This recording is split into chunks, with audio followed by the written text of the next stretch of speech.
it's a real pleasure for me as a longtime fan to be sitting here with Aaron Gray. Here with Larry Hama. We're talking with Kevin J. Anderson, best-selling author. Mr. Neil Adams. I am here with David Fritz. Axel Alonso, editor. Shadow Stephen. And Dallas Comic-Con with John Delancey. With Tom King. Kevin Conroy. Free comic book day. Denise Crosby. PopCon Pop Expo. Here on location at Star Wars Celebration. Cafe Expo, talking for our second time with Gil Gerard. Wichita, Kansas at Time Eddie. Producer David Gerald. I've got Eric Flint. Are here at Smallville Comic-Con. Wizard World St. Louis. VillageCon in Bentonville, Arkansas. Michael Lombardi. We were talking with Alan Dean. Quincy Allen. Suzanne Lambden. Of Starlog Magazine, Mr. Kerry Oakwood. Chris Sami. Len Lee. Dave Schwartz. Mano Intiraymi. Jason Aaron. This is Sci-Fi for Me, your portal to the science fiction multiverse.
The Immortal Mask, a 1970s superhero crime noir adventure that follows a retired soldier who is given a covenant interview with a death row inmate. What he learns from the interview thrusts him into Atlanta's shadowy underworld. He will have to utilize his military training to survive from being hunted for the information that could topple the most powerful ruling class in the city. This is not a pre-order or a crowdfunding campaign. Get your books now at Denali's.com. 25 seconds to curtain, folks.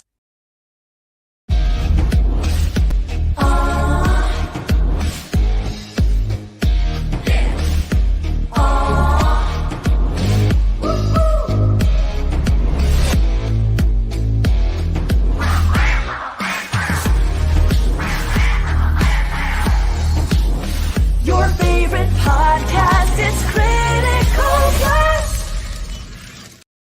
And good evening, everybody. I am RJ Carter, Senior Managing Editor here at CriticalBlast.com, Chief Envelope Licker for Critical Blast Logistics, Primary Proofreader for Critical Blast Publishing, and yes, I will help you with your data issues with your crowdfunder, putting my 35 years of IT and database experience to your use with Critical Blast Consulting. If we can get Critical Blast leaf raking in your yard, we will be there. I will do anything I can to make money. That's what I do. No, just kidding. We do the things we love, and if we make money, that's great. Speaking of which, creating comics, because God knows nobody goes into that to make money. As the adage goes, the best way to make $1 million in comics is spend $2 million on making it happen. Hopefully that will not happen for our guest tonight. Please welcome with me comics creator Oscar Osorio. Hi, how are you? Hey everyone, how's it going? Oscar, welcome to the show. And Carrie, yes, notice gray shirt. It's a thing. Every time Carrie shows up, I'm in a gray shirt. Oscar, welcome to the show, man. Thank you for having me.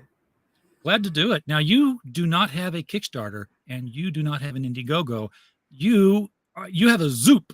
That was your choice. And folks, the link to the Zoop campaign right below the video. Click on it anytime you want. Keep your wallets away tonight. You don't have to pay. You're just signing up to be notified on launch, which is going to happen when, Oscar?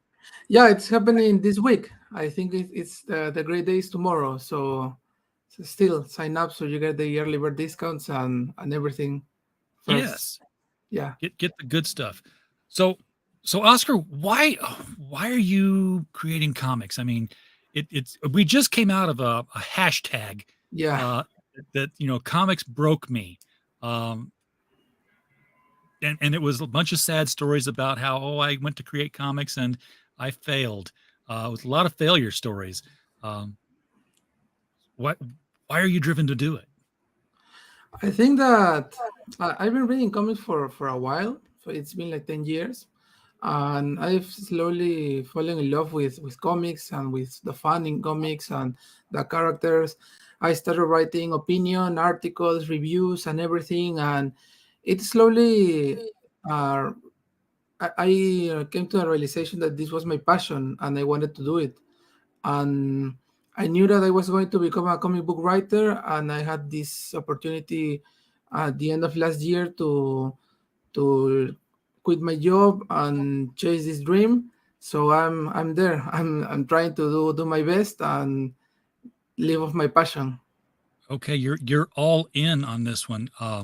Carrie, no, Zoop is not a new platform. It's new-ish. Yeah, I think it's 2 years. Yeah. Yeah, it's been around for a little while now. It's just it doesn't get a whole lot of love, and I'm not quite sure why. It's a funder just like all the other ones. You just don't hear about it as much as the other two.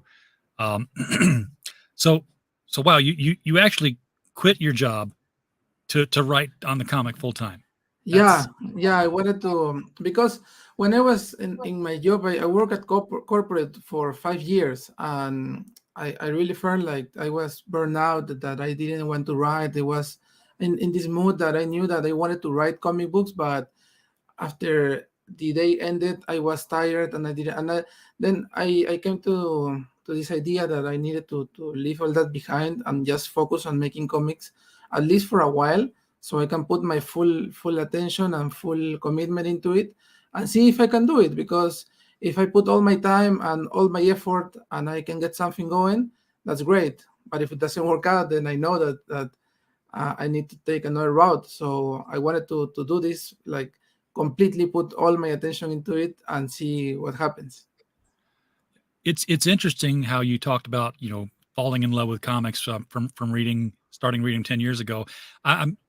I'm kind of reminded of a scene in Pretty Woman with Richard Gere and Julia Roberts, where he takes her to the opera, and the opera hasn't even started yet. He's like, if you hate opera, you can learn to like it, but if you love opera, then you'll love it forever. It'll never go away.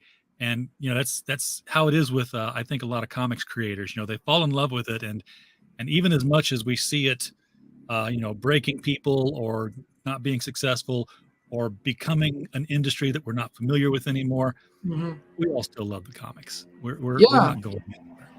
Yeah, I think that the reason that people go into comics is because they love comics, and then but the hard part is that you see it as your passion and everything that makes you happy about comics, and then you go to work into the industry, and there's some new stuff that comes near you, like, and that's something that I experienced when I made this transition, that you think that you're going to work into what you love, and then everything is going to be great, and you're going to be successful, but then there's these new fears rise, and you're thinking, maybe I'm not enough, maybe I threw all away, and this is not going anywhere, or I'm going to disappoint myself, disappoint my loved ones. So yeah, it's a interesting contrast in doing what you love, and maybe this is not so easy as it seems. It's scary, especially going the approach you have. I don't know that I could quit my day job and go full time into writing. For one thing, I've been on vacation and I've sat through COVID, and I know what I do when I have nothing to do all day. That's nothing. I wouldn't have the push or the drive for it. Do you recall what your earliest comics were that hooked you in? So here in Peru, there was a local newspaper that started publishing some books, and those were all superhero Marvel books. So everything from Brian Michael Bendis, his New Avengers, Mighty Avengers, The Avengers, and the events of the time, Civil War, Siege, Secret Invasion. So I think those type of books, I started reading those because those were the ones that came here. And when I discovered comics and I started reading, I also had the opportunity to travel to the US, and yeah, I saw that there was like a whole world of books, of characters, of companies even that were publishing a lot of books. So slowly I started to discover all of this. Are you in Peru right now? Yes, I'm in Peru. Okay, is that why you chose Zoop? Because I know that there's a lot of South American countries that can't use Kickstarter and Indiegogo. No, not really, because I'm doing and this is something that I try to clarify. I'm doing the sub campaign with my editor that's in the States. So this is basically a campaign that is like every other campaign that's doing from the US. So yeah, that wasn't the reason behind that. So the campaign is the same as any other campaign from the US. So if you are thinking about shipping costs and everything, I'm working with my editor that's also done other campaigns, so he has that experience, and I wanted that so people know that I'm not shipping from here, because that would be really expensive and you don't have any proof of the quality or nothing from what I can print here. So everything is done with Comic Wellspring. That is the company that I think a lot of people doing crowdfunding campaign use. So yeah, I wanted to keep that like in mind of the readers, so they don't think that I'm going to be shipping something from here that they don't have experience with. Yeah, that's the business that we're in, Oscar. So very familiar with Comics Wellspring and the quality of books that they put out. You're in good hands with them. And yeah, having somebody to ship from within the States like we do will definitely bring the cost of your shipping down to something that people shouldn't be afraid to order. Yeah. So what's the elevator pitch, so to speak, on A Never-Ending Adventure? Because from what I get, it sounds kind of autobiographical, and at the same time, there's this magical realism thing happening in it. So you tell me what it's supposed to be. Yeah, exactly. I think that describes it well, because I like to think that it's a layered story. So you have, on the one hand, what made me fall in love with comics. I just told you what I've loved when I started, and that's the superhero fan, the action, the adventure, the quests, and maybe it's like kind of simple, but that's what I love, and that's what people love about superheroes and the fun comic books, even the goofiness and the jokes and that stuff that makes the comic books fun. But at the same time, I wanted to put some human side to it, and I wanted to show what I've been fighting for in these few months of creating books. So I included stuff about making life-changing decisions, having to deal with the consequences of your actions, and also the mental health approach for us Latinos. So we are known for not sharing much, for not talking about what we think, trying to always stay strong. So I wanted to put that and say, you know what, you can be struggling with, you take these kind of big decisions in life, and there's pros and there's cons to it. And maybe if you read this book, you will get inspired, or you will say, no, this is not for me. I don't want this. I will stick with my regular job or my fixed income job, or not make this life-changing decision. So at its core, this book is about the quest of an aspiring creator that's looking for an idea, and he wants to make a living out of making comic books. So this quest is going to say, as you said, is going to be magical. He's going to travel to different lands. He's going to meet people. He's going to fight monsters. But at the end of the day, this is a human struggle of someone that just made a decision and has to stick with that and has to fight towards achieving his goals. All right. Well, hopefully the story has a happy ending, and yours mirrors that.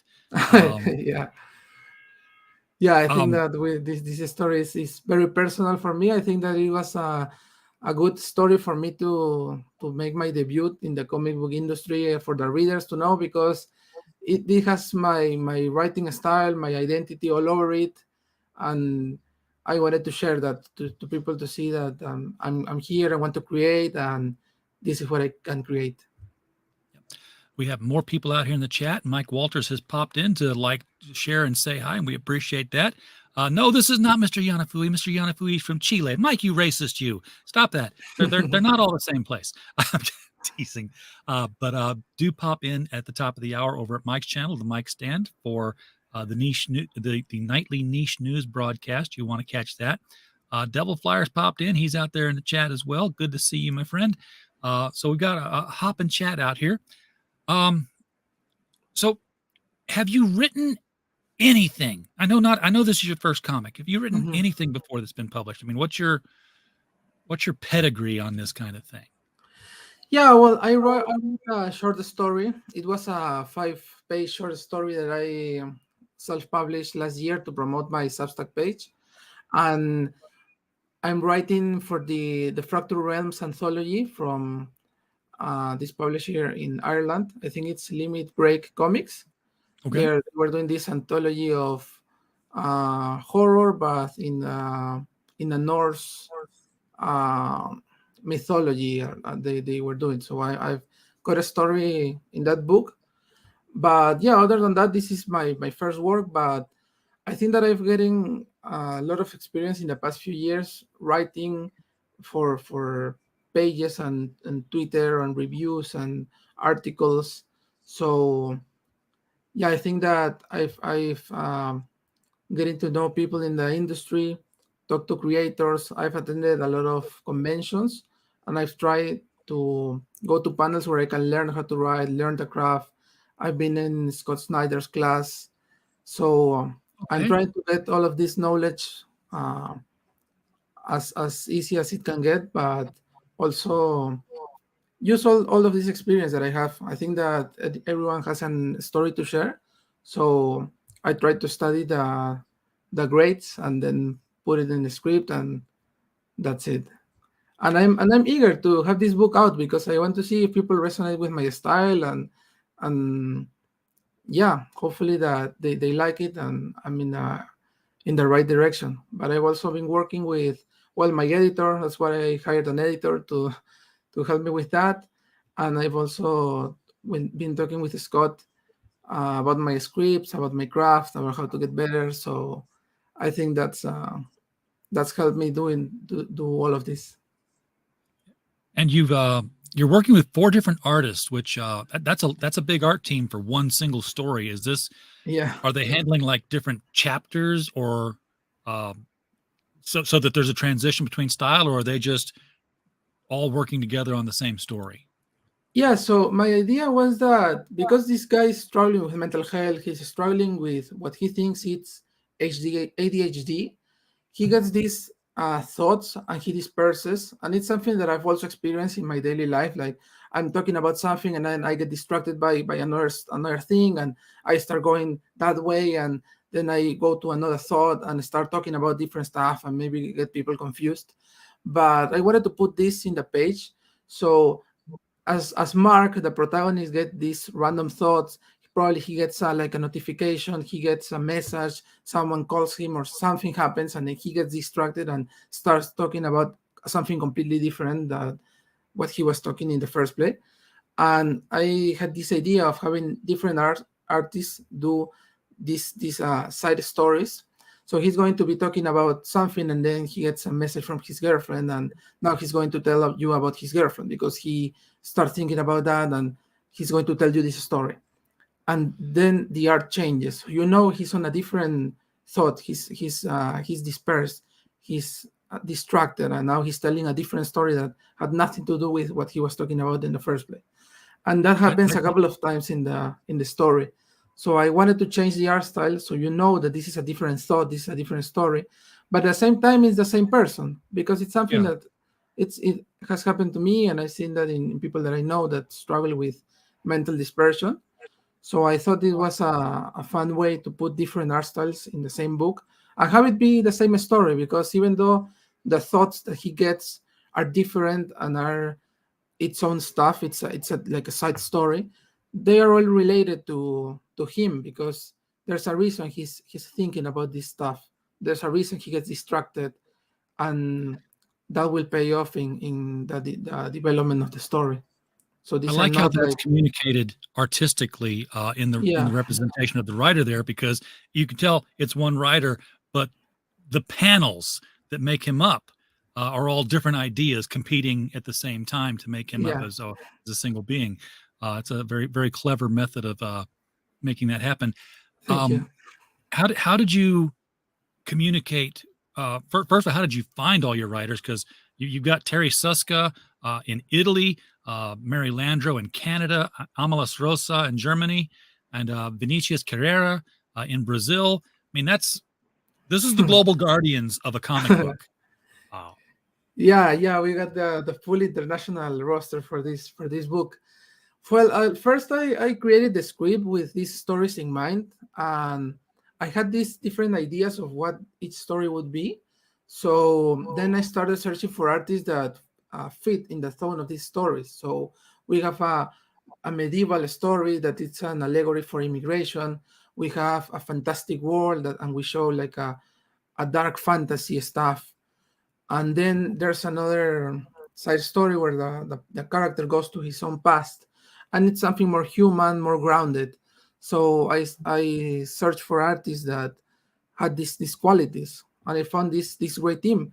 And the fun part is that I didn't know they were from different countries, but I think that was good, and it was a confirmation that we chose well, because they had different styles because they come from different backgrounds, they come from different countries. So you can see that you're not going to get confused when I change the art styles in the story, because each one of them has a different imprint, and it's going to be pretty clear that you are jumping from one to another, and each one of them is independent from the other. Okay. So from what you described there with medieval stuff and what have you, it doesn't sound like the different stories are different aspects of his life, but sort of different aspects of his life viewed through a filter of imagination, to where, he's like got these fanciful, fantastic stories, a lot like The Secret Life of Walter Mitty, if you've ever read that. Oh yeah, I love that movie, and yeah, it's a great book too. Yeah, it's cool now that you mention it, because I love that movie. It's a movie that I always recommend. I think it was kind of underappreciated, at least from where I stand. Well, it's very old. Yeah, well, and I think there was a remake, wasn't there? Yeah. Probably I'm talking about the remake. But I like the movie, and it's true. I think that inspired me. I wasn't thinking about it, but it probably inspired me because I have a lot of love for that movie. But it's exactly that, because I remember that in the movie he's like talking to someone, and then he starts fighting, and everything gets completely. It's a fantasy. It's you don't know what's going on, and then you discover it was all in his head, and he's in the real world. Nothing has changed. There's no fight, no monster, nothing. So I think that's cool, and that's it's pretty similar here, because he's living his own life, but then he has these thoughts, and you see that there's a mix between him embarking on this adventure, or on these travels, or on these fantasy lands, and talking about that in different ways.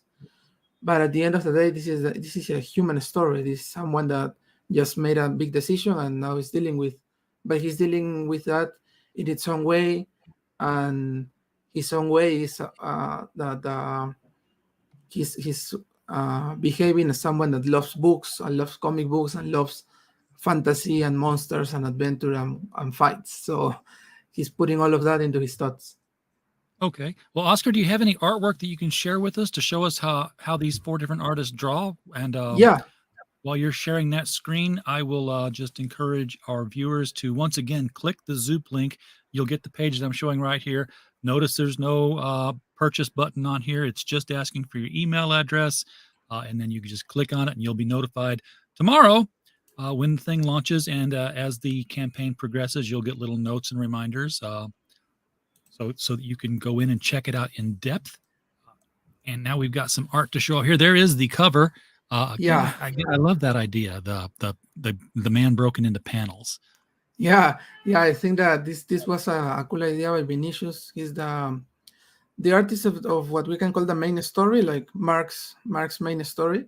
And he had this idea of this is like you are putting someone's life into different moments, and it's like we are showing that the moments of your life, and you have every aspect of you as a son, as a boyfriend, as a worker, as a reader, as a dog owner even, and everything makes you up as a human. So it was beautifully done. So here, this is page 1 of the book. I think can you look at that? Does it Let me look try and good? get that as big as possible. There we go. Okay. Yeah. So this is That's a nice like style. yeah, this is like the main style. So you see that there's like a lot going on. There's a lot of dialogue, but there's also like this is someone that is waking up and he wants to work on his passion. So he's having fun. He's cracking jokes. He's fighting monsters. He's and yeah, that's what I like about this story. It's a character that like most of us when probably we get into comics or we get into what we like to have fun, and we want to do whatever we want and just like enjoy the moment. But this is a person that is struggling with some stuff, but here you see that he's funny and he's relaxed, but throughout the story he's going to open up and he's going to say, you know what, I'm working what I love, but that is not all there is. I'm not that happy. I need to work on some stuff. Well, we know it's a little bit off when it opens up with the dog talking. That's yeah, but this is like it's explained. So here I like this because the dog it's in his imagination. So this is something like that shows you how what is going on with him, right? He has some aspects that they're probably causing troubles in his own mental health. So the dog, yeah, the dog is talking, but the dog is in his imagination because his real dog just died. So yeah, that's how like a cope mechanism that he's using, and it's going to be cool, but you see that he's not all that well. So he's hallucinating and he knows that he's hallucinating. Yeah, it's like I think that it's I don't know if you can call it like a hallucination, maybe like like you are talking with someone, or where you are talking to yourself in your own head. But here it's a comic book, so I put the drawing in the page. You put the visuals in of what we would be seeing in our own heads if we talk to ourselves. Yeah, exactly. It's like you're talking to yourself, and this is like my editor called the dog like he was like a Jiminy Cricket, but with curse words. So it's something like that. It's his conscience, is the voice of the reason, but it's his own way of speaking to himself. And I noticed the dog drops an F-bomb. So is this a mature rated title? Yeah, I think that I've included that. I think that I wanted to just write what I thought. So I think that in some cases I just can change the words for like those classic symbols instead of the curse word.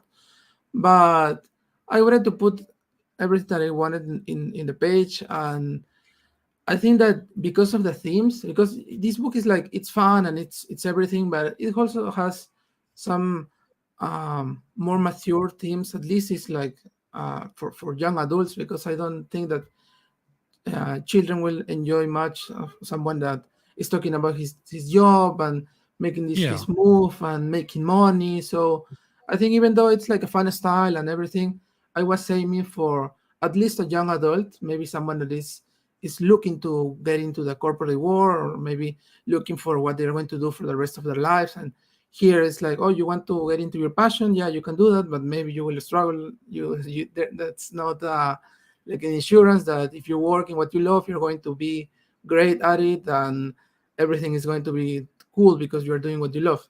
So that's like the whole point of the story. So I was aiming to like young adults, or people that are going through this kind of stuff. Yeah. So it's mature. Yeah, it's for mature readers in terms of the content of dealing with mental instability and and jobs and stuff like that. It's not when I say it's for mature readers, I don't mean it's got boobs in it, although that exactly. That always sells the book. It's not that kind of mature. I think the mature aspect, as you said, it comes from the themes. And you can read this at any age you want, but I think it would resonate better with people that are going through similar stuff as the main character. You have to be able to relate to the concepts in order to enjoy the story. Yeah. Otherwise, you can also enjoy the pure action stuff. Like it's also fun, but there's a good part of this book that is the human side and the experience. Now, whose art is this? This is Vinicius Carreiro from Brazil. Okay. Yeah. So, well, this is page 1. This is the second page, page 2. Yeah. So don't show us the whole book, obviously, but if you can, No. This is This is like the preview pages, so you can see that this is more fighting, and I chose these pages to show the dynamic aspect of the fights. But yeah, I like those panel layouts and the dynamism of the character pose. The vanishing point on the panels is providing a great angle to them. It's not just straight across 4x2 or well, it's not even 4x2. It's distinct. They really did a good design on this. Yeah. Thank you. No, Vinicius is great in he's like an expert in doing the action, and he's working on other books of like superheroes and fighting, so he has a great understanding of how to do a great fight scene. So yeah, I think that's what I chose this page as a preview page. But here is like the first page of the first side story, the medieval one. So here you see that Mark is getting a message, and now he was talking to you about a completely different thing, and now he got a message, and he said, "Oh, this is my girlfriend. Let me introduce her to you." And that didn't have anything to do with what he was talking about, but I've seen this happen like in my family. Like they get a notification and then they start talking about something completely different. So I wanted to put that in the page, and this is where the art style changed. So here, this is Terry Suska from Italy, and this is more like a medieval. This is she's like a fairy. This is an ogre. So this is a different style from previous, and even the tone of the story is like we're not fighting anymore. This is more like he's telling a tale of an ogre that came to a town, and this is an allegory for immigration, for what happens when you have a town that works perfectly but someone comes with empty promises, and you know that this is not going to end well. So this is like the first page of the first side story. And this is like the second page. So you see that the art style is different. This is like a dark fantasy. This is a world. This is more detailed. You have a lot of details here. Is each artist coloring their own work? Yes. Yes, this is Mary Landro from Canada. She had this Kickstarter book called Reach. I think it's like the first months of the year, and I saw her style, like this dark fantasy, like noir and pretty dark, but like you see that it's a contrast between the darkness and the colors. And this panel was beautiful. This is like you have this land that is like you have a dragon. This is like the forest. You have the planets, and this is like a sea. So it's completely detailed, and now he's traveled to a different world. It's not a medieval world. This is like another land, and this is like something that he was talking about, and something happened, and then they arrived here, and they are going to use this as the first step in their search. Because at the end of the day, this book is a quest, and the quest is you need to go and write your book. But I put this in terms of a comic book, so you need to get this artifact called the Book of Ideas, and the Book of Ideas will help you write an excellent book. So he arrives here. You see this land, this with creators, and they find this tavern, and now they are going to explore that tavern. So this is like the second one, but everything is connected. This is like the first step in their journey, and they are here. And this is the first page of the third story. So here you can see that this is a more grounded. Now they are in a memory. This is where Mark grew up, and this is a Malas Rosa. This is very, very European in style. Yeah, this is Amalas Rosa from Germany, and she had this book about like this couple, and I saw it, and I knew that she had this, like, you can tell a story that is not fantastic, but it's human. It has emotion, it has feelings, and a trip to your past, always going down memory lane.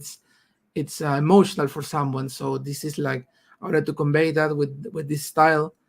As you see, it's like it's the main character. You can see the dog. It's everything is the same, but right now he's in another world. He's in a introspective journey to continue his quest. So you can see that the styles are different, but this is the same story. He's still moving forward in his journey, and he's taking these steps for a reason, and that's what I wanted to share in this book, to see that maybe you have all this idea and thoughts, but they all appear for a reason. They are a symptom of something that you are experiencing. It's a testament to the artist that you chose too, that you've got 4 different styles here, and yet your main character and the dog are distinctively recognizable in each of them. So it's not like you're like, wait, is that the same guy? Yeah, exactly. Yeah, and that's perfect, because that's the whole point of doing this, is that you can easily say, oh, this is the same guy. But we just changed, and it takes time, and it's going to be explained in the book that he's taking these journeys, and because he suffers from this disorder where he disperses and starts thinking about something else, and gets away from reality, but you can see that this is the same person. So it's not changing. It's not another one. This is not a backup story. Everything is going to pay off in the end. Yeah, this is how big of a book is this going to be? I'm assuming that you're not quite finished with it yet, or? Yeah, well, this is a 32-page one shot. Although when talking about it and discussing some stuff with other creators, I've been considering maybe adding a couple of pages in there, just so we have something more complete. But my goal with this was to have a complete book. It's going to be a one shot. I have the script for 32 pages. Maybe goes up to 34, 35, but I was planning on doing a one shot because I wanted to show the people and show the readers and the industry that I can do a story that has a beginning, the middle, and the end. And it's also so I can do this campaign. It's like my first campaign, so I'm coming relatively out of nowhere.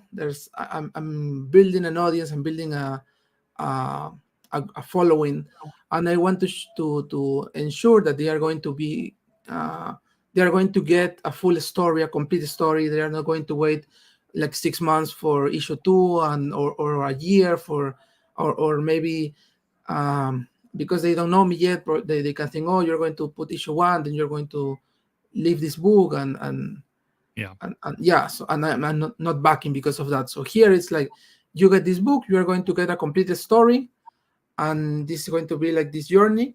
But as I said, when talking to people, I'm maybe I can add pages. I'm not subtracting pages, but probably add pages. So that's good for the reader. I was going to say, I'm all for a book that's one and done. I mean, I miss that in comics.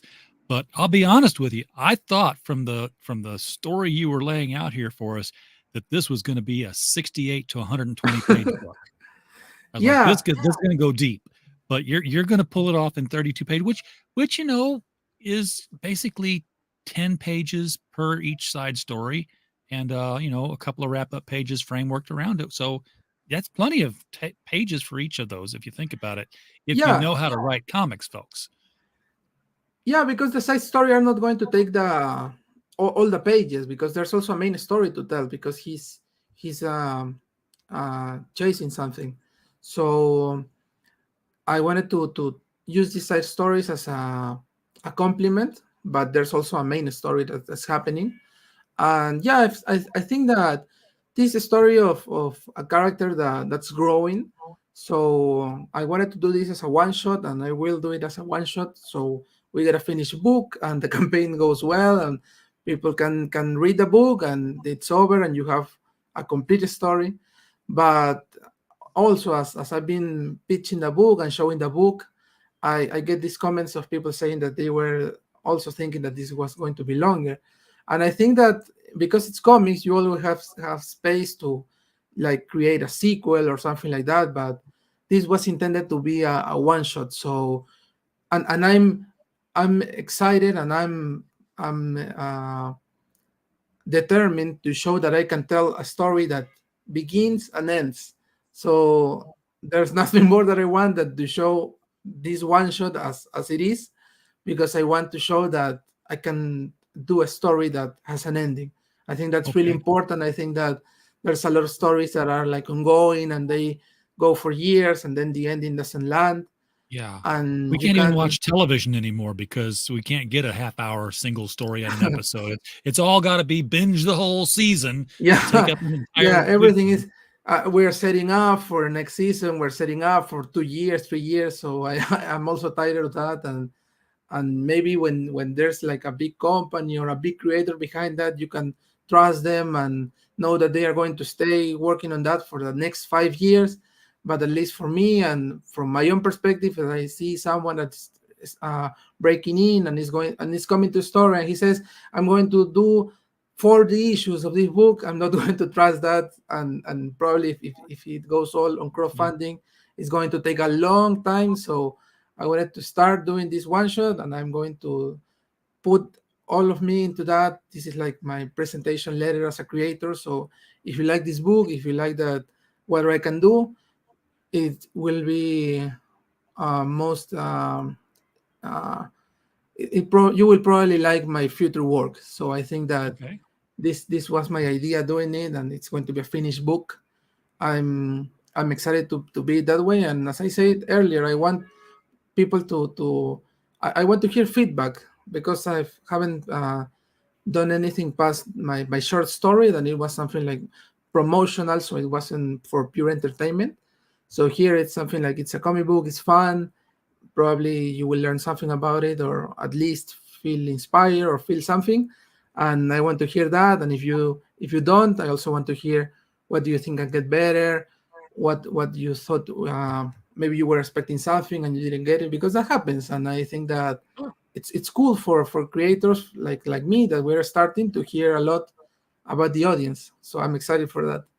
Yeah, you get that immediate feedback these days now that we've got this whole new paradigm of, I mean, it used to be, back in my day, we'd get the comic, we'd read the comic. If we were so moved, we would sit down and write a letter with pencil and paper and stamps and mail it, and it would go off and it would wait 3 months, and then it would show up in the letter column of the issue 3 months later. Yeah. And then you might get an answer if they read it at all. So now it's like, you get something on Twitter says, dude, this sucked. Or, dude, great book. And here's the thing, you got to know which ones to ignore. And which I have my fair experience in social media. And what I'm hoping for is like criticism, but constructive, right? Or if there's praise, that's cool. But I think that I've been having a lot of praise for the book, for the ideas that I'm putting, because I think that this book is relatable, is relevant in today's market, in today's world. But I also want to hear the criticism or the constructive one that can tell me, oh, you could have done this better, or I was expecting this and you told me that, or something like that, so I can get better. Because I think that's how you get better. Yeah, Neil Gaiman has said it best as far as I'm concerned. He says, if a reader tells you there's something wrong with your story, they're almost always right. If they tell you how to fix it, they're almost always wrong. So you just have to navigate that little path there. Not so much the Golden Age, Mike, because I don't think there were many letters written in the Golden Age comics. I don't remember letter columns in those, and I've got some Golden Age comics. But definitely the Silver Age was the era where people were writing letters in 60s and 70s. And I'll tell you, when I get an old comic and there's a letters page in it, I read it. I read it all because I'll read stuff in it and it'll be like some kid from, Akron, Ohio. And he signs the thing. He signs it. I'm like, hey, is that the same Joe Michael Straczynski that went on to write comics later on? And you'll see a lot of names in there. That's cool. That's so good. Definitely a reminder in 10 minutes here as we wrap up. Pop over to the mic stand. Mike's got the link there. Go listen, give it a like and a share, and subscribe if you haven't already. Definitely do that, folks. Okay, Oscar, I'm going to tell you, I'm interested in this story. I want to read this story. Thank you. Here's what I don't know. What's your price point thinking of? What do you think the price point is going to be, and how much are you going to need to successfully fund this? Yeah. So, well, you will have this information tomorrow, but I can tell you at least the starting price for the digital version is going to be $6. So I've done my first share of research of similar campaigns for similar pages, for similar books. And I think that $6 for the digital was good. And we have a goal of $4,000. We have set the goal for this book as it's I don't think if it's oversized, but at least I know it's bigger than like your 20 or 24 page issue. So we're hoping for that. I'm building an audience in the States and also here in Peru. So I've been doing, I will do some local printing so I can get the cost. I was going to ask if you were going to do that. So that's a good idea. Split the printing up. Yeah, exactly. So also because if I, like what I said earlier, if I ship from Peru to the US, it's expensive. But if I ship from the US to Peru, it's going to be more expensive. And I have friends, family here. I have a community, and it's better to get them on board with local printing. And they have your editor get in touch with me in case you have to ship from the U.S. to Germany or U.S. to Australia. If that happens, and I hope it does, I hope the whole world jumps in on this. Cool. If that does, have him reach out, and I'll tell him what to do, what we do, how we can help with him on that. Oh, awesome! Thank you. Yeah, I think we have like the rest of the world option in the campaign. I think we are. I've been in the rest of the world category for many campaigns, so I usually go digital. But hopefully, someone wants the physical book. We are also, as this is a book by me. I'm from Peru. I wanted to put my country in the book and show people that this is a book from Peru. So we have tiers of rewards where we are going to be giving like a llama plushie that it's traditional here in Peru. Oh, okay. And also a ceramic bull sculpture that is from a region here in Peru. It symbolizes good fortune for the home. So I'm including these as items, as cool stuff to get from the book, so you can have a piece of Peru in your home, and also be reminded that there are creators all over the world trying to share their stories, and it's good to support them. Absolutely. All right, Oscar, thank you so much for coming on the channel tonight and talking about your book. It's really been a pleasure speaking with you and hearing this story. This is a refreshing kind of story to hear. It's a nice departure from, this guy gets his powers and this is the guy he fights. I'm like, okay. I love those stories, but I've been there a couple of times now. So yeah, I do like, exactly. Me too. And I try to put like some of, exactly. I try to put some of that in this story, but also some of me and to show that this is different, right? Because if I wanted to do the same as the other guys, it wouldn't have any sense. So if I'm here, I want to create my own stories and I want to put my ideas in the page. So hopefully people like that, people resonate with that, and I get to do more of this. Well, good. I have put my email in the sign-up list, so I will get my notification tomorrow when you launch. Cool. Everybody in the chat, definitely do the same. Just put your email in there. That costs you nothing to find out more about the book. So give that a shot. Also, everybody in the chat, thank you so much for being here tonight to listen to us. We don't have a show without you being here. We're just a podcast falling in the woods, making no noise whatsoever. So we're definitely glad you're here. And as always, while you were here, we just hope you had a blast. Good night, Carrie. Yeah. Thank